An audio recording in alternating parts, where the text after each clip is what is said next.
Friends, PG న్యూస్కి స్వాగతం. Kuwait general directorate of civil aviation వాతావరణ శాఖ గురువారం వాతావరణ కార్యకలాపాల తరువాత వివరణాత్మక వర్షపాత డేటాను విడుదల చేసింది.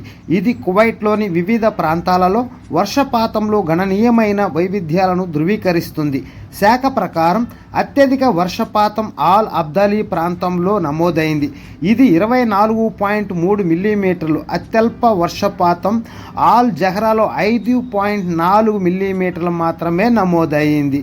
వాతావరణ శాఖ యాక్టింగ్ డైరెక్టర్ ధరల్ ఆల్ ఆలీ శుక్రవారం కువైట్ న్యూస్ ఏజెన్సీ కోనాతో మాట్లాడుతూ, గత కొన్ని రోజులుగా దేశంలో అల్పపీడన వ్యవస్థ లోతైన ఎగువ వాతావరణ ద్రోణి ప్రభావం ఉందని అన్నారు.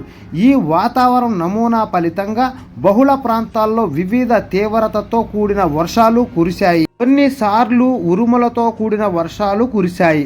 గురువారం కూడా కొనసాగాయి. అయితే డిపార్ట్మెంట్ యొక్క ఆటోమేటెడ్ వాతావరణ పర్యవేక్షణ స్టేషన్ల నుండి సేకరించిన డేటా ఈ వివిధ స్థాయిల వర్షపాతాన్ని ప్రతిబింబిస్తుందని ఆల్ ఆలీ గుర్తించారు. ఆల్ అబ్దాలీ తర్వాత ఆల్ రాబియాలో రెండవ అత్యధిక వర్షపాతం 10.9 మిల్లీలుగా నమోదైంది.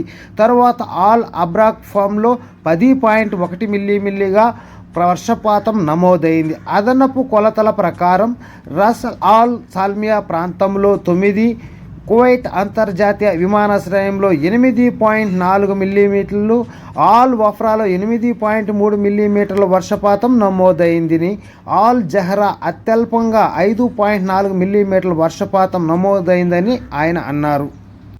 Don't forget to subscribe, like, share. Thanks for watching.